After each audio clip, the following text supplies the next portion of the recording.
We should explain why we're doing this one, because I spoke to someone last night and they started listening to Chatterbox, and they said to me, where should I start listening to Chatterbox? Because I opened an episode up and listened to it. I didn't have a clue what was going on. And I was like, oh. No. I didn't really have an answer. Oh. Where would you start? We can't recap every episode. I know, but they didn't have a clue. We'll start at the start. Start. Well, let's explain what's going on here, though, and why we're doing this, because people might not know. Go on then. New mic, by the way, was it just a different angle? What's that? Is it a new mic, or you just got it at a different angle? Oh, okay. It just looks really weird. I'm brushing my teeth. It does. It's cool. Black corn on the cob.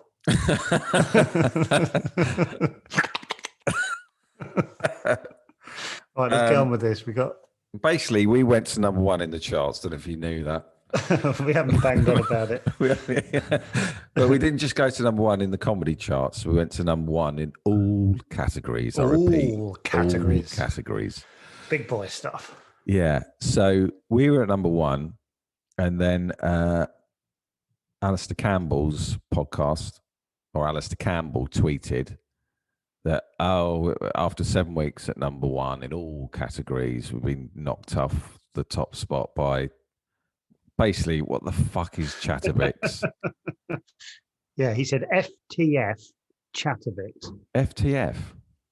What the fuck is Chatterbox? What FTF? That's right. No, WTF, sorry.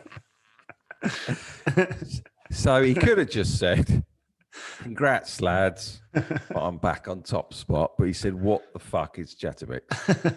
Valid point, in my opinion. Yeah. Because I don't quite know what it is. No, but give us a break, mate. So we challenged him to come on. No, I didn't really. He just got Lizzie at Acast to email him. I was gonna build it up like some kind of beef. But what actually it's got to be a beef. Oh yeah, but it is. We're going to run rings around you, Alastair. We're really not. I've been listening to his podcast. There's absolutely no way we're going to ruin. I'm fucking intimidated by this guy. He's got a fucking brain on him. I know. Shit. Right. Also, go on. I was just saying, I listened to some of his podcasts, and fuck me, I had to Google every 2 or 3 minutes. All right. Well, I'm not, fair play to him. He's got a brain on him. But this is... What? But what? What am I trying to say? Yeah, what are you trying to say? Yeah, he's got a big old brain on him, but what? What are you going to come back with? I genuinely want to know.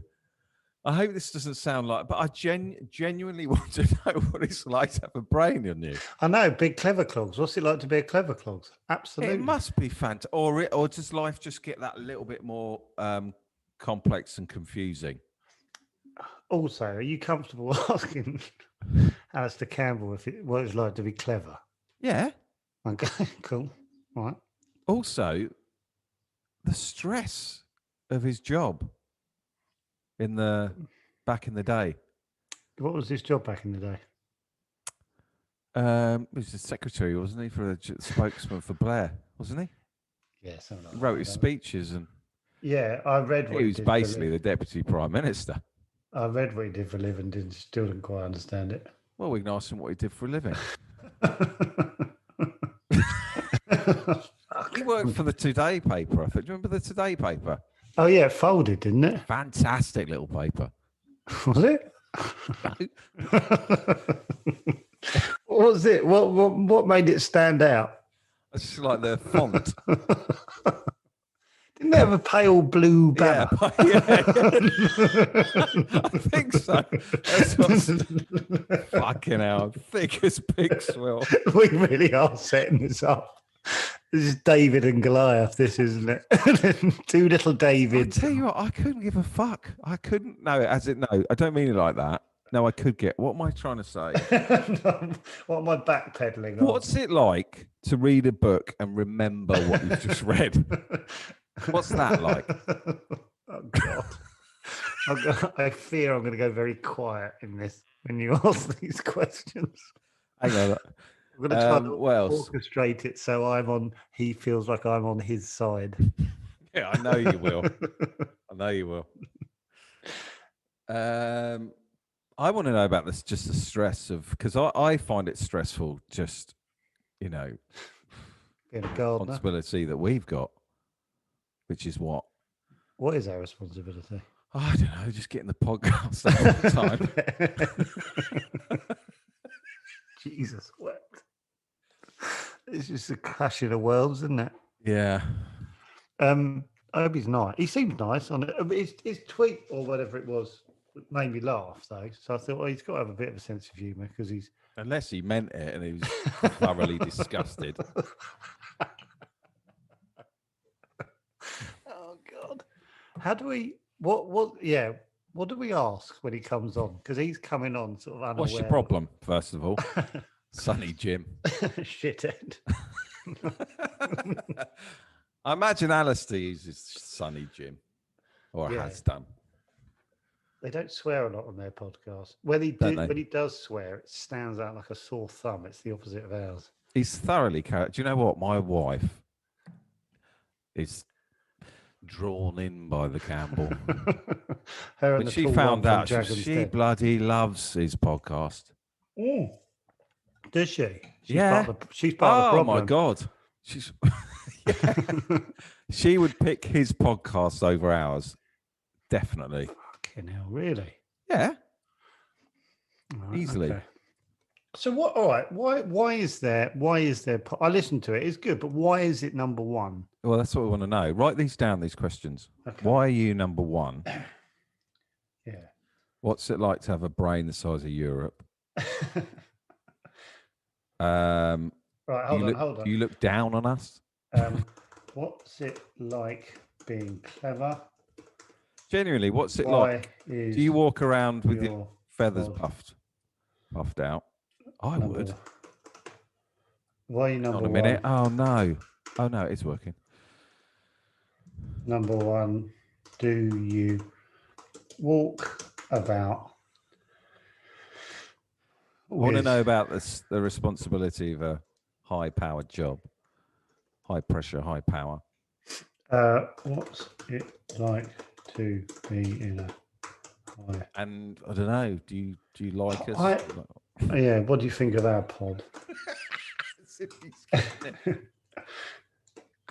You know what I think when I think about someone like him is what's it like?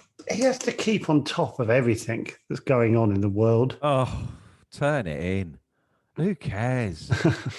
Thankfully, people like him. I'd rather be like Winnie the Pooh. I really would. What, the old head in the sand? Head in the honey jar, whatever. I really would. Licking out the inside of a big honey jar while the world goes on. It must be exhausting. Unless, he's obviously got a passion and enthusiasm for it. Oh, clearly, yeah. Like you have for Only Fools and Horses. Yeah. So you don't go, I've got to watch another episode of that. You just dive in. I revel in it. Oh, here comes Mr. Campbell. I've already receded to childlike. Hello? Alastair Campbell. Hello, Alastair Campbell. Can you hear me? We can hear you. Yeah, we can hear. Can you hear us? I can hear you both. What's your problem with our pod? Well, I don't have a problem. I don't have a problem with it at the moment. Well, we're coming for you. I've never been this confrontational, but we're coming for you, down mate. The shot again. That's good. Yeah, I know. It's awful. What have you done? How did you feel, Alastair, when you... Well, welcome, by the way. Yeah, welcome. Hello, nice to meet you. Sorry, Thank you. Went in a bit hard there. Sorry. How did I feel? Well, first of all, I didn't see it coming because I didn't know what it was. I didn't know what you were doing. I didn't know why I was there. And then we've been like number one for weeks on end. Yeah. And then suddenly this thing, when I first saw it, I literally, because I didn't have my glasses on, I thought it said Weetabix. Yeah, well, kind of where we've come from organically. Yeah. Yeah. So listen, are you I just recognize you guys now. Oh, Oh right. God, really? What from? So you're the postman. You're the postman. Oh yeah, from Afterlife. Yes. Yeah, and your mate is the sort of weirdo guy who keeps sort of wandering in and not really know what he's doing. That's the like most. Yeah. It's the most concise description of David's life. Yeah, Yeah. but I Yeah. loved Afterlife. I actually Oh, see thank that you. place where you used to drop the letters off. We walk the dog there nearly every day, and I bump into Ricky Gervais and his missus all the time. Oh, I do. really? That's because he always Yeah. films within half a I mile know. of his house. Yeah, he's the I know, it's laziest man brilliant. on the planet, basically. Yeah. And I love Yeah. the fact that the town or the village where the thing's meant to be set, I know exactly where that shot is taken from on the heath. I know the exact spot. Yeah. Yeah. It will be 5 minutes from his front Yeah, door. you can see. He walks home after he goes, right, cheers, everyone. He's 6 minutes. He's in his house with a glass He of barely wine. Well, I'll gets tell you out what, of his pajamas. You know the guy. I do see him a lot on there because we walk the dog every morning. I see him a lot, and it's quite interesting because he obviously loves animals, but he and his missus don't have a dog. He No. always They got a cat. They got a cat, but you can't really take a cat for a walk. It's not the same. No. I think no, it's not. I think it's because he says because he's away a lot and he thinks it'll be Yeah, cruel to the dog. And, yeah, I get And that. I don't He think obviously- he can. I don't think he can handle the death of the pet. or the responsibility. Or Yeah. anything Well, that the goes thing with looking I after an got animal. from Afterlife is that he's clearly quite keen on the theme of grief, isn't he? Yeah. Yeah. Well, he spent 6 years writing about it. Yeah, amazing. Yeah. Did you enjoy it? That was great. Oh, I fun. loved it. How much Great is that? fun, How wasn't much it? is ad libbed? Quite a lot. Yeah, he has a structure of it, and then he lets us piss about a bit, doesn't he? Yeah. Yeah. We got a lot of space to play around. Yeah. Yeah. I've got to say as well, the other reason why me and Fiona loved it is that we met and we started out on a local paper in Devon called the Tavistock Times.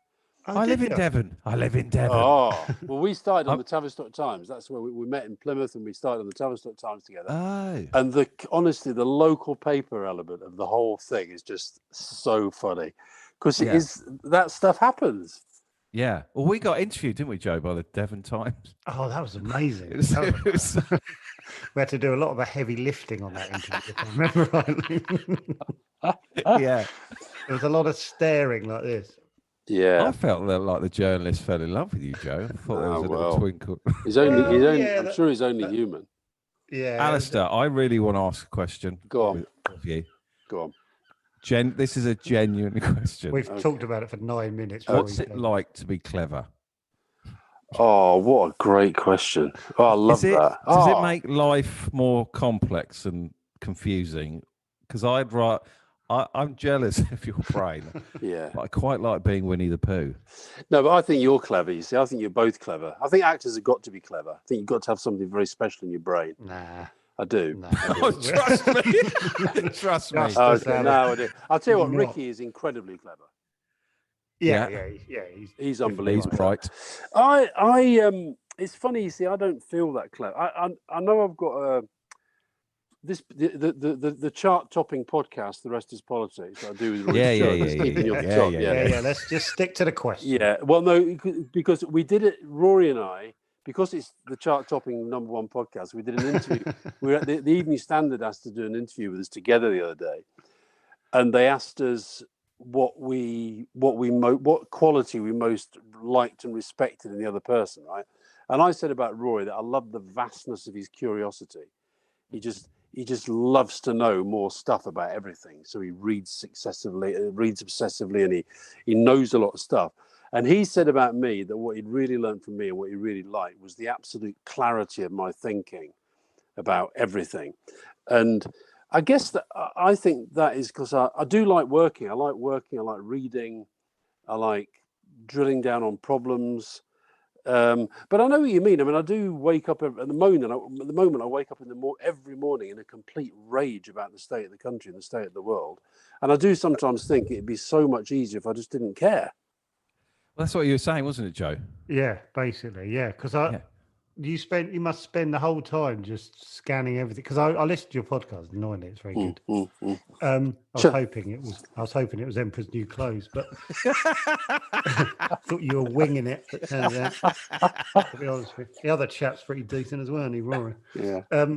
But yeah, just the sort of the constant sort of, because I started from the beginning, and you were talking about the Ukrainian war and how much that was weighing on you and stuff, and I was like, God Almighty, I've just got this ability to put the telly on and switch everything off. Put a bit of Only Fools and Horses on, and I'm away. I can do that mainly with sport and music. Actually, I do find if I'm watching the telly, unless it's something really gripping that I really want to watch, like what we're watching. I did love, honestly, no bullshit, I loved Afterlife. I thought it was absolutely brilliant. What we're watching recently, we're in the middle of watching Sherwood at the moment. I can get totally. Oh yeah, I started that. Yeah, it's good. I can get totally locked into that, but at the same time, it's making me think about politics all the time because it's very political. The only time I really get out of ruminating about this sort of serious stuff is when I'm at sport, particularly football, Burnley, and also music. I listen to a lot of music. I don't actually read the papers or watch the news much. Right. You're a Burnley fan, do you say? Yeah, big, yeah. Oh, yeah. We've got another podcast you can come on if you like. What is that? What is that? We've got one with David started supporting Exeter because he's moved down to. You can't start supporting a football team. That's like saying, well, that's what the podcast is about.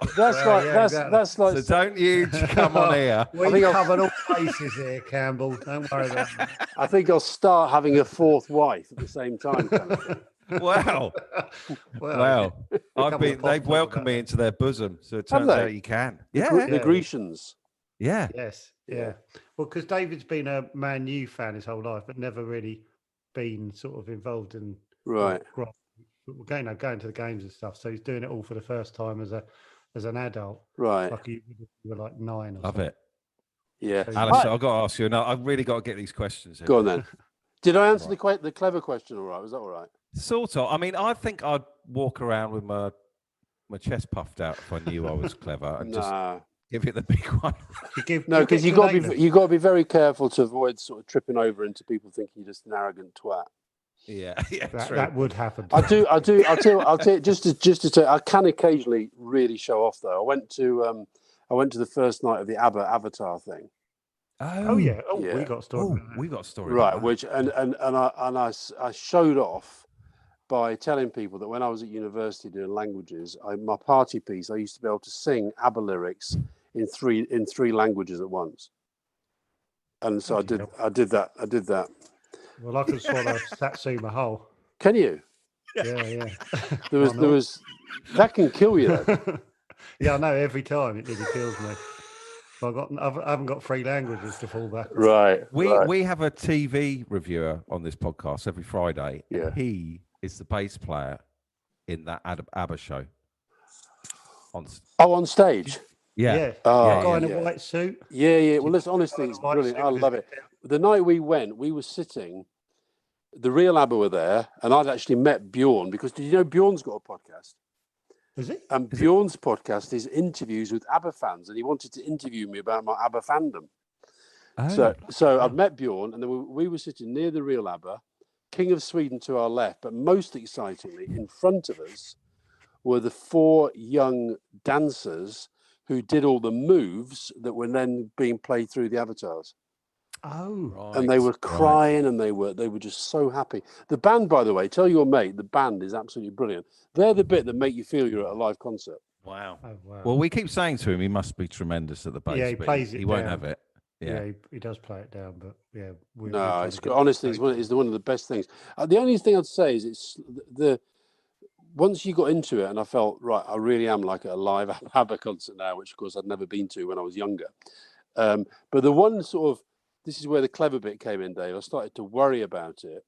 I started to think, I bet you Donald Trump has got somebody at the moment who's working up avatars of, his opponents, who will suddenly get fake footage of them, doing stuff they shouldn't be doing and all that. I think it could take you into a pretty dark technological place. Well, it started to do it, haven't they? People have started to mimic actors and stuff. Yeah, and, yeah. Did you say you had that thought whilst watching the ABBA show? I did, yeah. I did. Yeah. See, we got to get you to switch off. Yeah. Just be stuffing more teasers into your face and having a lovely time. I didn't have any. I did have. What did I have to eat? The food was good at the launch. Very sort of Swedish. Very kind of sort of lots of little fish nibbles and little sort of biscuit things, and yeah. Right. And the real dancing queen was there as well. Who is the real dancing queen? She's the queen. She's the queen of Sweden.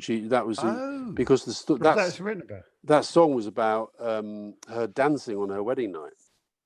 Oh right. Yeah. Do you want to do a pub quiz with us? Because I think we could be quids. We bring nothing. Right. Tell me your another eccentricity story. Then you were going to tell me. No, this is a question for you. Okay. What's it like to have What's it like to have a high-pressured, high-powered job? Because just the thought of having to upload the podcast at the right time can keep me up at night. Yeah, we argue over that, don't we? Did you sleep throughout the 90s? Well, the first thing I'd say to you is that I don't know how to upload a podcast, so you're already cleverer than me. Oh, yeah, I literally don't know how to do that. I wouldn't know. You'd learn it in 9 seconds. I don't know if I would, because I'm technically very, very, very, very bad. Really am bad. Right. But did I sleep? I slept all right. I had then, and I still have about 6 or 7 quite insomniac nights. But I think I'd have that whatever. I don't think it was to do with the pressure. I think the thing I always say, pressure's good, stress is bad. So pressure I like. When you guys are acting, you're under pressure. You feel you've got to perform, and the pressure's good to make you perform. But stress is when you start to feel, that thing when you start losing things and your credit card goes walkabout and you can't remember where you put stuff, and that's when I know I've just got too much going on.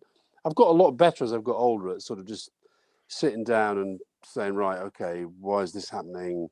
And trying to, but it would. The other thing I'd say is I once I got a chest infection. I went to see my doctor, my GP, and he said, "Listen, this has got nothing to do with your chest. This is all about stress." I said, "What are you talking about? I'm fine. Things are quite quiet at the moment." And this was when I was at Downing Street, and he said, "You operate under stress levels 24 hours a day that most people couldn't cope with for a day. So That's what I mean. Yeah. But you do get used to it. You find out if you can do it. And once you can do it, it gets very normal." So when you said you were on had you sort of crashed from like the pressure from what I'd ever been doing before? Because you said you weren't particularly under any more stress than normal at that point. No, it probably was a genuine chest infection, but he would say it was stress related. But I always crash. For example, I always used to crash when I went on holiday. Because it's the decompression of you. And the other thing that you find is you go on a holiday, you're sort of desperate to sort of be a normal parent and be a normal partner and all that thing, but your head's just not there. Nice. And it always takes a few days then I'd have a crash. And it was, if you read my diaries, I'm depressed most holidays. And I always feel bad because, Fiona and the kids think it must be about them, but it's not. It's just that I'm decompressing and I can't quite get my head in the right space. Yeah. So what were you sleeping? When would you go to bed when you were in the... Quite early if I could. I mean, regularly before 10 if I could. But regularly I wouldn't be finishing work till about midnight or something. So it would totally depend on the circumstances. But I'd try and sleep. I didn't mind the odd. I wasn't a great napper, but I didn't mind the odd nap. If I suddenly felt tired, I'd have 20 minutes. Yeah. No, it wasn't terrible. I mean, I used to get up no later than 6. I'll tell you the other thing I did, particularly latterly. I started to get into running, and I ran to work, and I found that really helpful. Joe's just run the marathon, haven't you, Joe? Have you? Yeah. What time did you do? 4.5 hours. Oh, rubbish! I beat you. I did 3:50. Yeah, did you? Yeah. Shit, and 5 of my toenails came off. 3:53:01. How old were you? How old were you when you did it? 47. Right. Well, I was 49, and I beat you. Yeah. This is why you're top, isn't it? Yeah, I know. I've got a condition called maladaptive competitiveness. Have you? Yeah, it's a real thing. Go on. Well, it just means that, like kicking people when they're fifth in the charts, basically. Yeah. Yeah, no, it's like when you. I'll tell you, I've got my phone here. The minute when I checked on the charts that morning, you were at number one. I did send a message to the producer of the podcast. Who the fuck are they? What the fuck is going on? This is amazing. And he sent me, and thankfully we had Tony Blair on as our first special guest. That gave us a few thousand extras straight away, and we went. You were only there for about 10 minutes. Yeah, we were going to get him on, but we cancelled him because you've done him. So do you do this every day?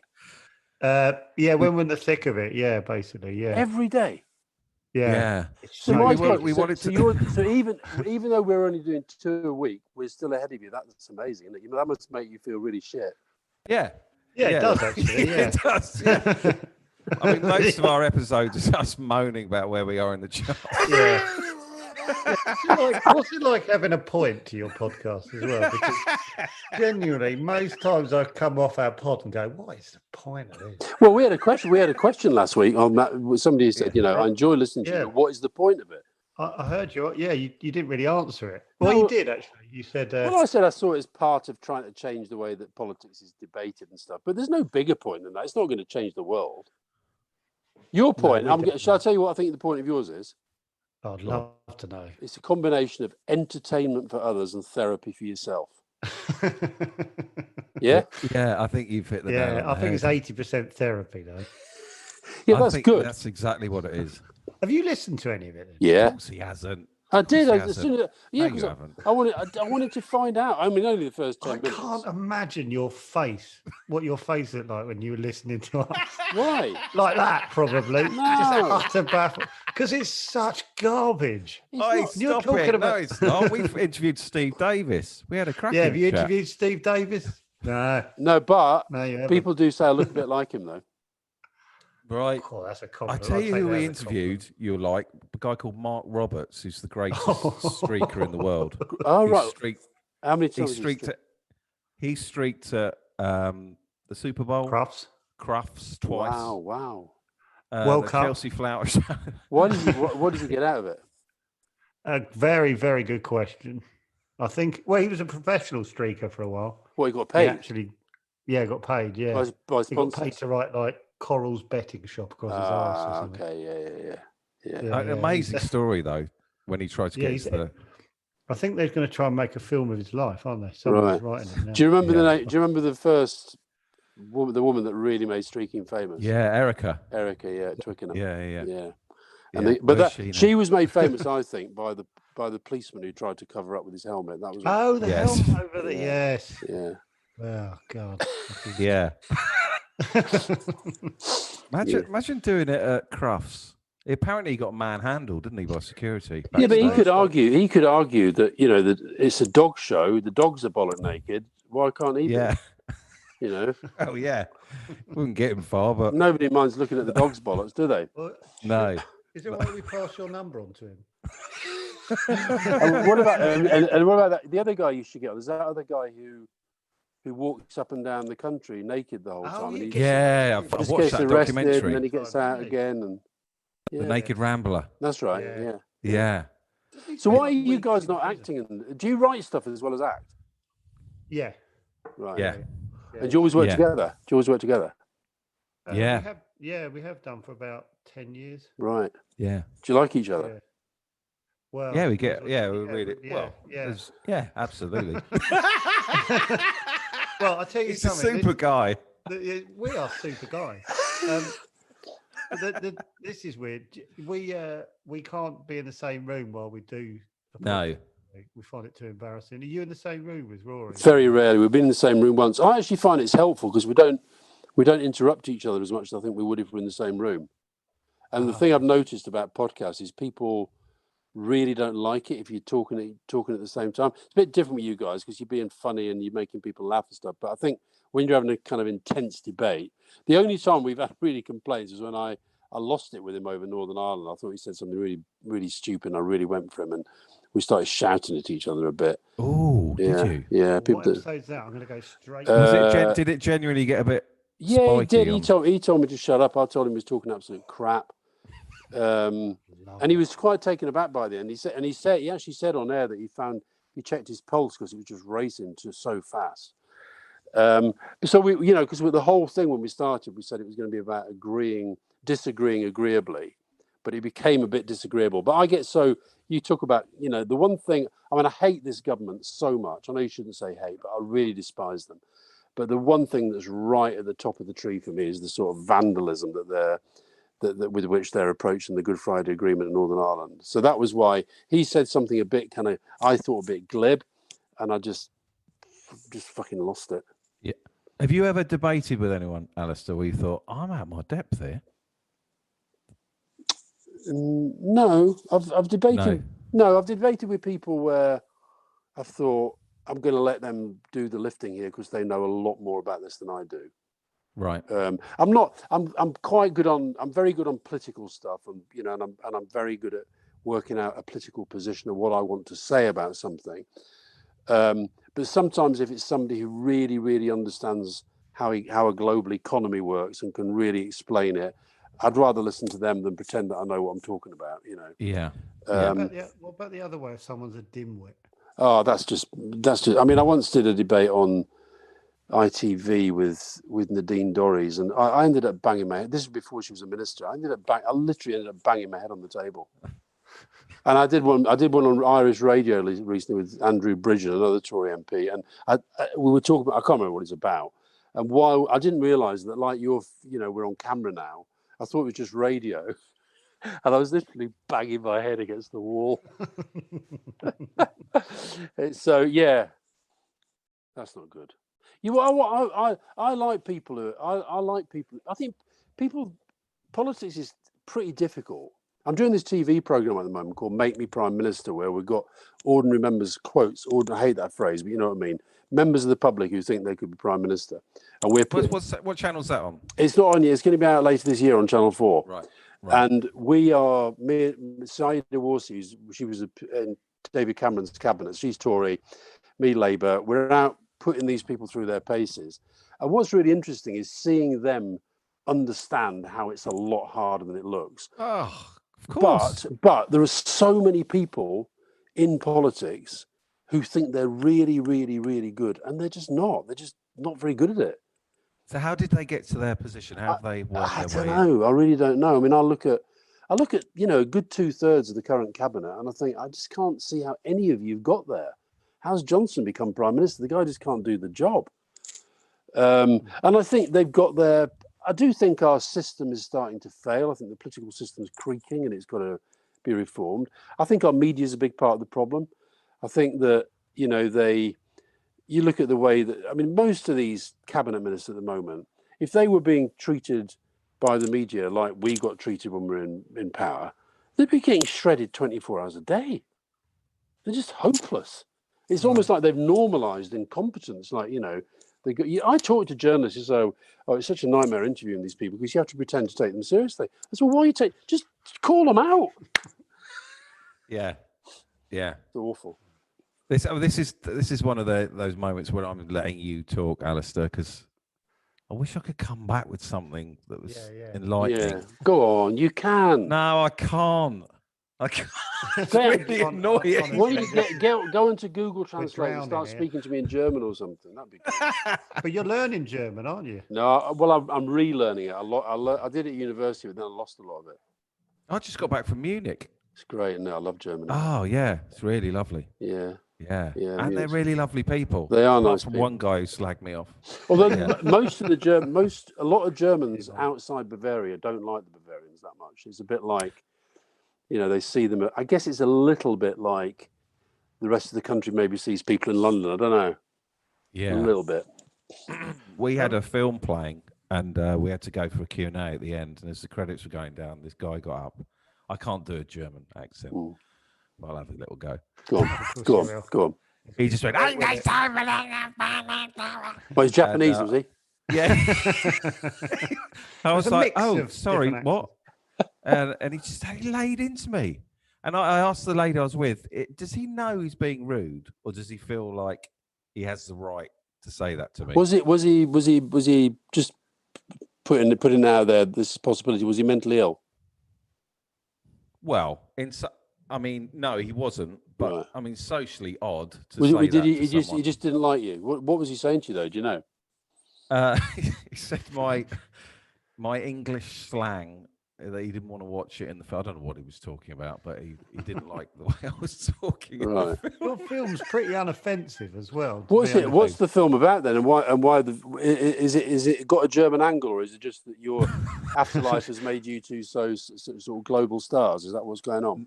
No, it's about a guy who builds a robot. A Right. lonely guy who builds a robot. It goes And, around killing Germans.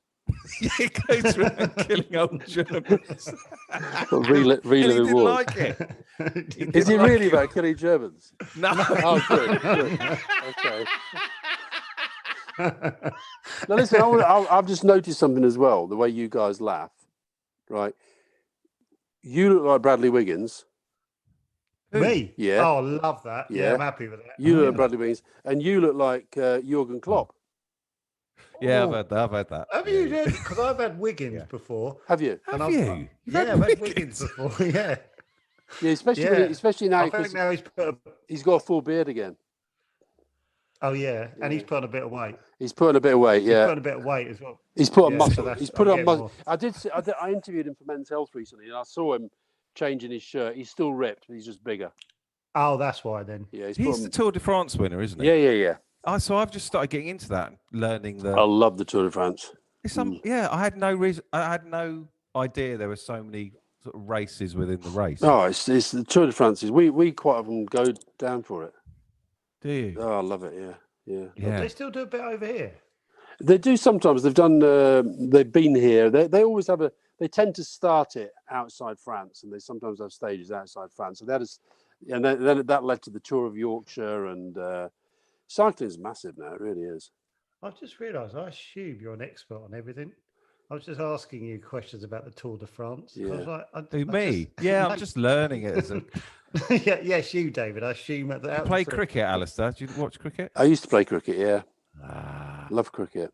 Yeah, same here. Yeah. I'm trying to just catch you out. Is that your? What's your number one sport? Is it cricket? Yeah. Yeah. Yeah. I was the founder member. Here we go. Of the Jeff Boycott fan club.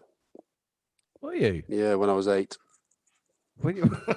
Yeah, and then I can't imagine many people were up for that. Well, nor was he, because I went up to him after England were playing India at Headingley, and I went up to him in the car park. I waited for hours. I remember Bishan Bedi was bowling for India. I remember the spin bowler, and I remember a really nice chat with Bishan Bedi and got his autograph and all that stuff. Then Boycott came out, and I told him that I was a big fan and I've started a fan club for him, and he just said, "What do I want one of them for?" Wow, to a little 8-year-old. I was probably a bit older by then. It took me a few years to set the whole thing up properly, get the constitution, take minutes of the meetings. Anyway, so it didn't last very long. And then, of course, you still running it? No, I get once I started to realise that your heart's not in it anymore. No, I can just sense you've just drifted away from it. And once I started, breaking my heart. Once I started to realise that his politics weren't quite as attractive as his batting, Yeah, it didn't become. Would have got tricky at some point. Yeah. I love Jimmy Anderson though. Love Jimmy Anderson because he's a Burnley fan as well. Yeah, he is. Yeah. Oh, incredible. These people are. What's your sport then? Football. Who's your team? Yeah, Gillingham. Gillingham. Okay. Yeah. Ian Wright once scored a great goal for us against Gillingham. Did he win? When we got promoted from the second to the first, and he came on. We had Ian Wright for a while. Yeah, I forget that. Yeah, oh God, you did. Yeah, and we played at Gillingham. Remember? Yeah. Sorry, Burnley in the Premier. They are, aren't they? No, we've just gone down. They've just got relegated. Oh yeah, Ericsson. Ericsson, that's Brentford. That's Burnley... Brentford. Sorry. So you're proving that you're still basically a Man United fan. I was going to be. I'll because be honest you're with you, confusing Burnley and sound like Brentford. a Premier. Well, Burnley have been in the Premier League for the last 6 years. Yeah, it's always odd though. It's always odd when you see Man City are away at Burnley, and you're like, "Oh, has League Cup come round again? Is it?" When I was a child, the big three in the whole country were Man United, Spurs, and Burnley. So who was playing for Burnley then? Oh, we had some great players. Jimmy McIlroy. The period that I started to watch, Andy Lockhead, Willie Morgan, Ralph Coates. You're just looking at me like I'm talking German now, aren't you? They do sound made up. I promise they're not. It's God, that's amazing. So how many years ago was that? 50 odd years ago? No, more than that. I first saw them when we were 4, and we were reigning league champions. I've got a picture of it over there, and I'm now 65. So that's. Do you ever go back? Do you ever watch any games? Or do you? I go. If you're playing I go all the time. Virtually, do you? Yeah, virtually every game. Bloody hell! You fit all this. Yeah. How do you? Yeah. Teach us your ways. You work on the train. Working on the train. You work on the train, don't you? Yeah. And you get to the game. You do a bit of. That's football is my big release. It really is. You're in League One now. Yeah. No, Championship. Championship. Oh, we've gone up to League One. I was going to say. Oh, we're at the Wii stage, are we? Yeah, we are at the Wii stage. What position? I got invited into the Heritage Lounge. What position are you playing in this Wii squad? 12th man. My daughter. 12th man. My daughter Grace is a comedian, and she does this very. I've met her. Have you? I went for breakfast with her in Did Edinburgh. You? Yeah. Oh, are you going to Edinburgh again? She's doing Edinburgh again this year. No, I went. This was 2018, 19. Yeah, we went for breakfast with Jen Brister. Yeah. Oh, brilliant. Well, she does this very, very, very. She's not really into football, but she does this very funny sketch about how I always talk about we with Burnley, and it's like and it is. There's something about football fans that we think we're part of the team when actually we're really not. But she punctures my balloon, but it's very funny. I genuinely think our podcast had something to do with the promotion. What, the fact that you got to number 1 for 3 minutes? No, our football podcast. Basically, David wrongly thinks we're part of. No. There's this good vibe throughout the. Yeah. Well, listen. I'll tell you something else, right? Do you believe in the sort of the butterfly effect? You know that. The butterfly wings move and it changes. If you do, I do. Yeah, okay, right. We'll all believe in that. So, just imagine, right? Let's imagine that Exeter City are at home to Burnley in the Cup, right? And it's 1-1 with 8 minutes to go. And the stadium announcer says, today's attendance was 7,418. Thank you for all for your support. If it said 7,817, right? Mm-hmm. So that means that somebody who might have gone didn't go, right? Yeah. There's just the outside possibility that one of the players will react slightly differently in that moment to hearing that number. Therefore, the person who didn't go possibly had an effect on the outcome of the game. Yeah, so that's why I feel like the players were buoyant throughout the season because of our weekly podcast. Yeah. Do you know that we're a massive butterfly? Do you know that they listen to your podcast? We've had them on. Cool. Well, listen, I think you should talk. I think you should change the name of the podcast because Chatbix. People think it's Weetabix. That's not. No. This is called Chatterbix. Our other one is called My New Football Club. Not know about Chatalogue. We've got about 9. I'm just saying, the Massive Butterfly is a great name for a podcast. The massive, yeah. Well, I would change it on your recommendation. But do you want to start one, Alastair? No, I think you should start it. We can work around you start it with us. Can we get on your coattails because you're number 1, basically? Don't you we want to be number 1 with you?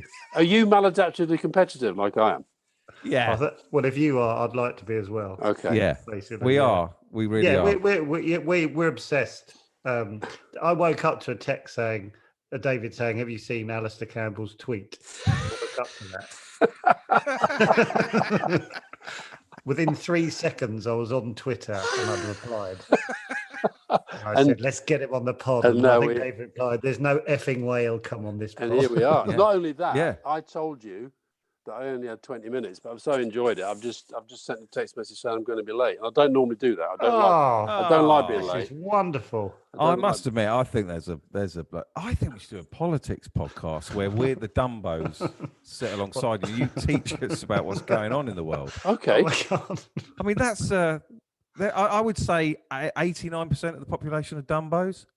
Yeah, I did a lot of Googling when I listened to your pod. I really did genuinely enjoy it, but I was frantically Googling. Really? A lot of stuff. Yeah. Well, like, where is Colombia? Yeah, well, honestly, probably worse than that. That's episode 1. Where is Yeah, what is a Columbia? What is a constituency? Honestly, it's not. It's probably half a rung above that, and I'm not even joking. Seriously. So what's the most interesting thing you've learned On your pod? In life? No, on the podcast. Yeah. Oh God, Come on. why are you doing this to me? I know. I read up loads about what's going on with the abortion laws in America. Okay. On your pod. Yeah. I read loads of that. I knew about it, but not to the extent you guys were talking about it. And I was horrifically shocked. And stuff like that. So what I have been doing is sort of looking at stuff after your. Yeah, we get a lot of that. We get a lot of teachers who get in touch and say that they get their kids to listen to it in the class, and then they go off and do different projects about stuff that we talk about. So it's good. I like that. It is good. Yeah, and it's not too serious as well, because I was like, you muck about as well, which is quite nice. So those bits I can relax in. I don't have to Google. I'm determined tomorrow. We're recording it tomorrow. When does this go out? We'll put this out. Yeah, tomorrow. All right. Well, while you're putting it out tomorrow, we'll record. I'm determined to talk about the Elvis film. Have you seen it? No, I've heard it's. What have you heard? It wasn't doing very well in Germany. That's what I heard. Okay. Well, listen. There's parts. I love Elvis though, but there's parts of it that are really pretentious and they get on your nerves. But the Elvis bits and the ending. I'll give away the ending. Right. It's basically when he dies, they play over this speech that Jimmy Carter made. He was president. That Jimmy Carter made when he died, and it reminded me of this incredible documentary that I saw a few years ago called Jimmy Carter, the Rock and Roll President. Jimmy Carter's massively into music, right? And so I want to talk about that tomorrow because I don't think politicians listen to enough music. Oh. What would that be? All of them. Why? Because they think they're too busy. And they have to be sort of, reading papers. And I always say they read too many papers. They spend way too much time following the news when they should actually be sort of thinking about their brain. It feels so unhealthy to me, that does, following the news 24/7. Yeah. I mean... So Jimmy Carter had an absolute, really deep understanding of music and culture and stuff like that. Yeah.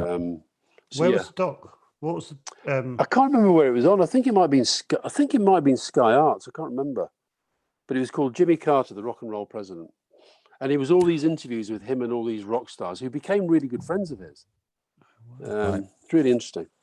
I heard the Elvis film is possibly not connecting with anyone under sort of 45. Well, you say that, but my daughter, she's 28 with Grace. She went with us and she loved it. Oh, okay. She thought as she came out, she said, "God, I get why you're obsessed with him now." Who's playing Elvis? He's a newcomer, isn't he? Austin Butler. He's an Aussie. He's amazing.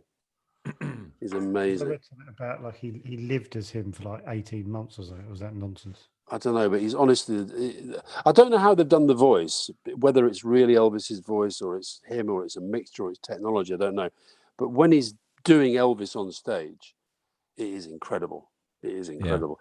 Yeah. The old Elvis the Pelvis thing. I mean, and then the other thing that's really interesting is watching the impact that Elvis had on the kind of social debate at the time. I mean, you had loads of policemen at his concerts because they were it was all about offending morality and all this stuff. Really? Yeah. And the big story is about how Colonel Tom Parker wouldn't let him travel because it turns out that Colonel Tom Parker was a complete fraud. He was a Dutch guy. He didn't have he was basically had a false identity. He didn't have a passport. He couldn't travel. So he didn't want Elvis to travel. Right. So he just played this bloody hotel in Las Vegas night after night after night. Is that what he did? Is that That's the story of the film, yeah. Yeah. Yeah. Right, I'm going to watch. You're more a Shakin' Stevens dude, aren't you, Joe? Yeah. And I'm not ashamed of it. Shakin' Stevens. Wow. Big Shaky fan. Yeah. Right. Green Door on a loop in this house. No, he was all right, but Elvis is a league of his own, isn't it? Let's be honest.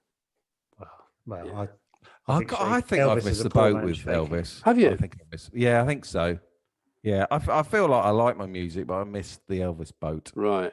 I think you've got to get on it. Get on it. He didn't write his tunes, did he? No, not a lot. Where did he write much? He didn't write much, but no. But he's just. But he had the voice is absolutely unique. Yeah. And it's such a sad story. The whole thing is such a sad story. Yeah, I'm not sure I really know where it goes. I know where it ultimately ends up. Well, he dies age 42. He's 42. Mm. Bloody hell! God, I'd love to be 42. Yeah, love to be 42 on the toilet. How old are you two then? I'm 47. Right. 48. I had two people say to me this weekend, "No, you got to be in your 30s, haven't you?" That's good. No, I'm 40. Yeah, that's good. Well, they thought you were in your 30s. Yeah. Was it on a call, on a phone call? Switched the camera on and they went, oh. So you do this literally every day. How much preparation do you do? None. Well, me particularly, none. None. Our idea was, Alistair, I used to be a gardener. Yeah. So I used to cherish podcasts. Mm. And when they ran out, I used to find it so frustrating. My favourite ones ran out. So we were kind of like, let's just throw shit at the wall and put one out every day and turn it into like a little soap opera. Mm. So if you need that gap filling while you're working, you can stick us on. And when you say soap opera, do you bring characters in that aren't you? We do on a Thursday. We do. Yeah, we've got little guests. We have regular guests. Like we've got a weatherman who basically sings shanties now. Really. Right. We've got a TV reviewer. We've got a TV reviewer. We've got a girl called Rosie who's a new stand-up and she does gigging diaries. She tells us how our gigging's going. Right. They do this thing called Canal Thursday, which I don't have the time to explain that. I understand what it is myself. And we interview, and I think we're fantastic interviewers. I think you're amazing. I mean, that you have actually asked me questions I've never been asked before. That's always a good sign. Oh, really? I've never been asked before. What's it like being clever? Oh, I'd love to be clever. Well, that was the main thing we wanted to get out of this because the sort of we've talked about being because we've been doing this a year, haven't we? It regularly comes up. Wonder what it's like to be clever. But listen, Ricky's really clever, isn't he? He's a bit of a genius, isn't he? Yeah, he's. Ask him though. Yeah, don't him inflating his ego. Has he got a big ego? Has he? No. No, he's clever. Yeah, he is clever. Yeah, but I want to know what it's like to read a book and be able to remember what you've just read. I often don't though. I mean, I probably sound more knowledgeable about books. I don't know if you've noticed on the podcast. I tend to talk about books that I've just read, whereas Rory seems to be able to talk about books that he read 10 years ago and he can remember them. And Fiona, we got the wrong one on. Yeah, we can have Rory next week. I think he might be a bit posh for you guys. I don't know. Oh yeah, he's got a pinky ring and everything. Oh, is he now? Yeah. How did you end up? What's a pinky ring? What's a pinky ring? Ring on your pinky.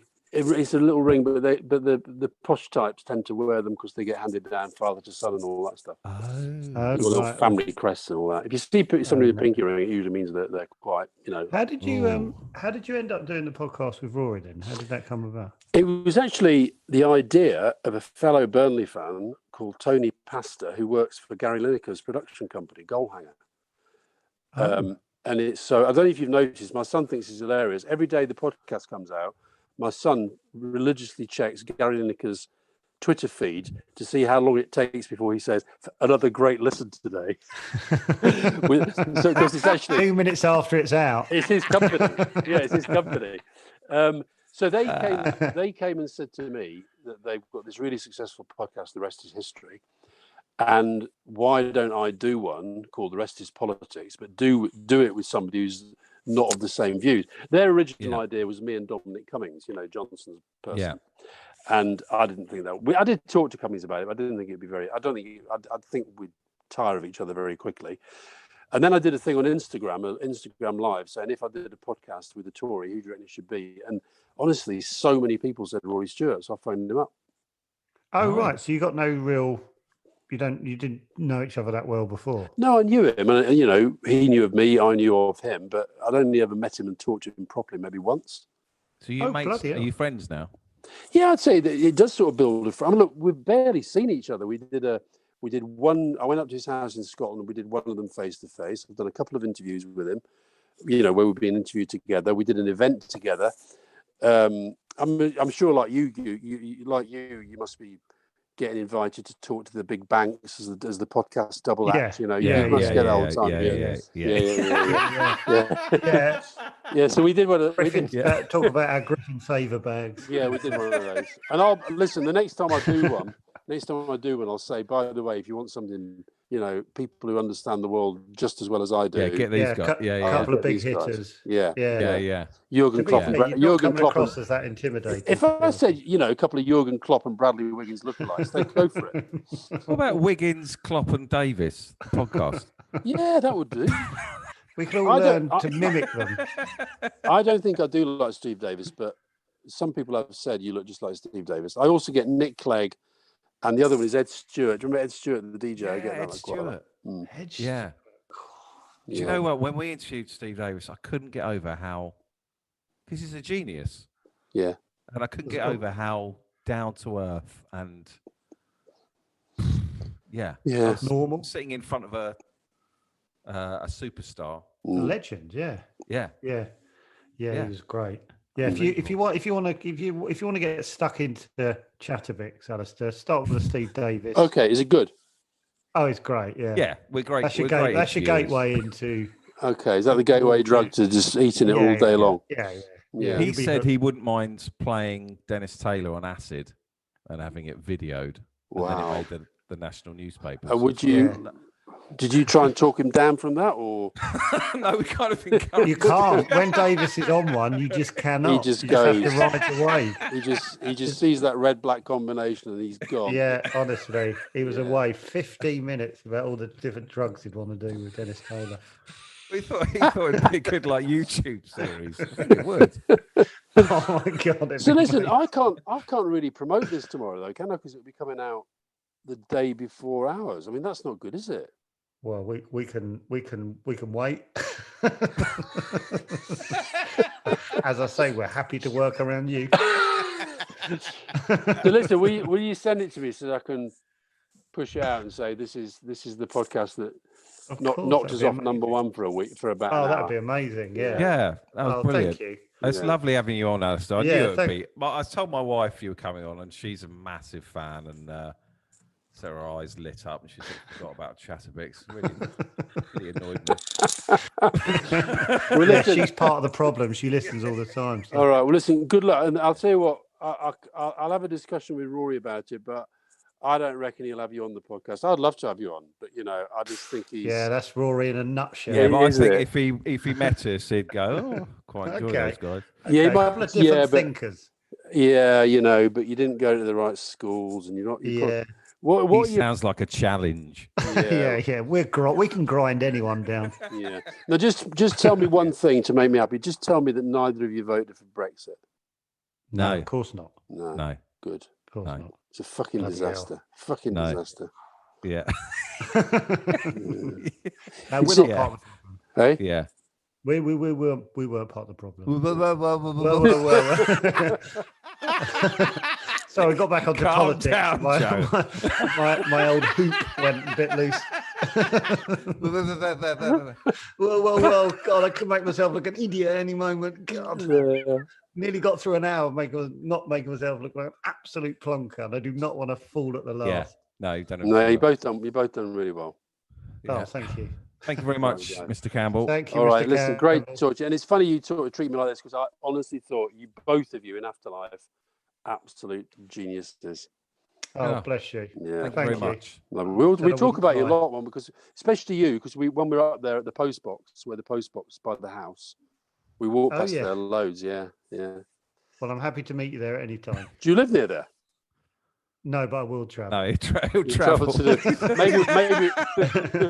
Maybe we could record the first Wiggo Klopp Davis episode around the post box. Around the post. Around the red. Davis. The red. Let's see if we can make it even more niche. Yeah. All right, guys.